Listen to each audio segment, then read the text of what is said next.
Hey, so it's Tammy, and this is Where's the Sun, and it has probably seemed like 100 years since I've done a video because I almost forgot how to record it. Um, so I think the last time I posted was probably January. Maybe I posted something here and there in February, and I apologize for that. I've had a lot going on since then. Um, Today I'm playing with something. I'm not exactly sure what this is or where I got it, but if anybody knows, you can send me a message. It might be some kind of moonstone, I'm not sure. Anyway, so I was sitting here tonight and I was just chilling, and I've had a very strange week. Actually, probably the past few weeks. So usually when I'm sitting and I actually get quiet, I can try and figure out what the hell is going on. And I thought, let me check my charts. Let me see where the sun has been. And I know one thing in all of this that's going on with the COVID haircut and the whole bit. Although my nails are all right. I got these fun sticky things that go on them. But anyway, something I realized in all of this is there's a lot of purging. And I know a lot of people are home and cleaning out their houses. I know a lot of people are getting rid of stuff that doesn't matter, or processing stuff that's been sitting in them for years, all that kind of stuff. So it's kind of been pretty cool. I can't say I go with the whole 2020 sucks thing because there have been some really good points to 2020 for me. I hope the same for you guys. So I can't go with that whole, I'm not one to go with that whole global or blanket thought, idea, or belief. So anyway, I thought I'd go back and look at the last couple of weeks. So I went back specifically to last Saturday when I finally pulled the trigger on a decision that I'd been trying to make. And we were in the gate 27. It was around the fifth day of the 27. And that had to do with maintaining and enhancing the quality of life. And I can honestly say I've now done that for myself. When you shift your perspective and you realize that there's so much going on that's going really well, it's easy to identify the parts that you need to remove. So I actually did that. And part of that brings up another part of how these gates work. So you either have the high side of the energy or the low side of the energy, or the meaning of the energy versus how you use it. So one of the things were responsibility, nourishment, and care for the collective, not just individually. And I think in at least my situation, what I did actually put the responsibility where it needed to be, and it pointed out the fact that things need to be nourished and they just can't continue the way that they're going or they're not going to go. Then on the personal side, that also affected me. The other part of that is like there's either, when you're doing high side or low side, it's either this or that. So you can be responsible, you can be irresponsible. So if any of that makes any kind of sense, I just threw a rock at myself, then you will understand why. And that's why I think human design is really, really cool. I really love it. So then during this past week, a little before we got into the next gate, which was the gate 24, I had learned of someone's passing. And that passing affected me for many, many years ago. We reconnected over the last few years. I'm really glad we did. But it brought up things that I wasn't really sure what I was doing with, because I'm going in a certain direction, and I never thought that I'd actually completely let go of back there, and I think I have.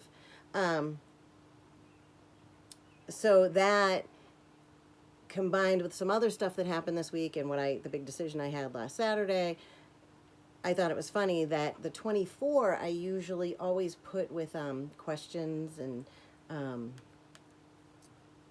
hold on, I just have to look at something for a second. Nope, that's the 4. The 24 see how bad I'm getting? This is terrible. Has to do with revisiting the past anyway. So the past has been revisited. There was actually yesterday, at one point in my life yesterday, well, there's a few things about yesterday. There's a life-changing event that happened and the anniversary was yesterday.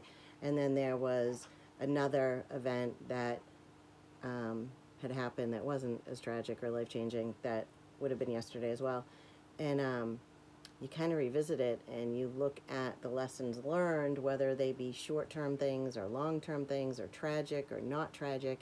And so there was a lot of that going on that I had to process through. And then today there was a little anger, but that's okay. So anyway, I thought it was really cool that the stuff that I was going through and the places that my mind was were actually, of course, in line with where the sun is in the human design mandala. I also had found, it's kind of funny, I found this thing. Oh, I have notes on it right now. This is my little thing I found last night that I forgot I did. It's a composite chart, and I found that while I was cleaning something out, and it almost like smacked me in the face, like, you live and breathe this stuff on a regular basis and you haven't actually been doing it. And that's something I actually said to someone else today about like Reiki and that kind of stuff. Like that Zen Tammy that used to be here, I need to get her back and you guys can help me. So anyway, because I'm not sure when the next time I will do this is, I know I always promise I'm going to try and do it every week, and then something comes up and I just don't, and I'm sorry. It's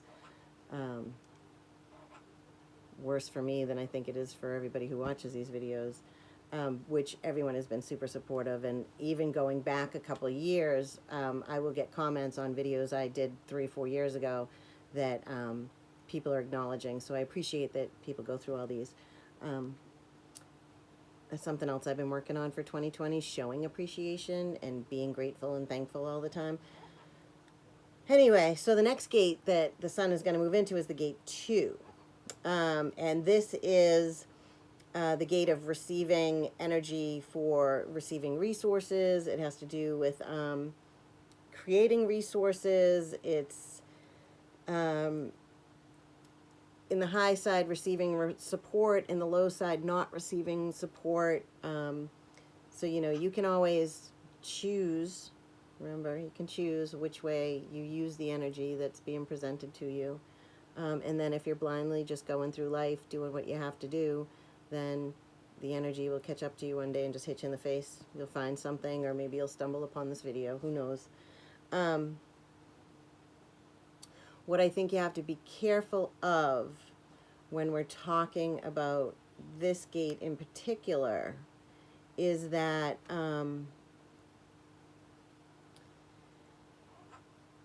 you can't have super high expectations, especially if you are not in control of everything that you are trying to receive or provide.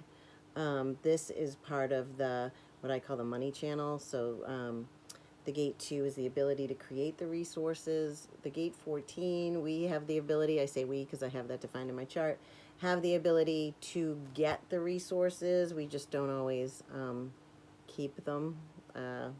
Case in point, stimulus check, bought a lot of clothes, paid some bills, probably should have paid a little more, you know, that kind of stuff. But I will always, and I've known this since I was very young, have what I need to get to here. You know, like I might not always have over, I might not have a huge savings account, but I'm always going to have exactly what I need right here. One day I'll bridge that gap, but it won't be today. So anyway, expectations can really damage the progress of being able to receive. Sometimes you might have an expectation that somebody's supposed to do huge things for you and they only do a little bit. And then I've actually seen this a lot lately, and it's funny because I just take it in and try and process it. But when somebody goes above and beyond for you, rather than be like, hey, that's freaking amazing, it becomes an expectation. So then if something happens where that person isn't there or can't do this, or, you know, even if they're there for you to beat up on, whatever, not physically, but, you know, people get aggravated, and it's because there's this expectation that that person is always supposed to be this resource. So anyway, I've seen that in a lot of places too, especially in my work, because I still leave the house, I still go to work. I serve a community, and we do whatever we can. But when we can't, sometimes you will hear balking about it, or why. Um, it's just kind of interesting. So another part, just really quick before I go, because this has ended up being very long, is that, and I know my son's going to tell me I'm sitting too short and you shouldn't be able to see the ceiling, and I do have a replacement for that, so don't get on my back. Being able to receive support. So when somebody offers you help, or when you really need help and you don't ask for it, or you're embarrassed or afraid, or at least have the conversation. Be open to it, appreciate it, don't over expect. I guess that's all I got. So anyway, this has been great. I feel better. I hope you guys feel better. It's great to be here in this space with all of you. I hope that all of your family and friends are healthy and safe. One day we'll get back to some kind of world. Probably won't be exactly what we had before, but you know, one thing I miss is, and I should probably go out there with all this rain, is standing in the moss. March was pretty cold, but now that it's starting to warm up, I might need to go out and stand in the moss a little bit. And that's something that we can all take from this, where we're not rushing around as much, or maybe things are being done a little different, or your kids are around more and they might drive you crazy. Stand outside, stand in the moss. I'm going to make my daughter do that with me tomorrow. We used to do it when she was little. Anyway, have a great night. Take care. I will be back soon, I promise. I just don't know when.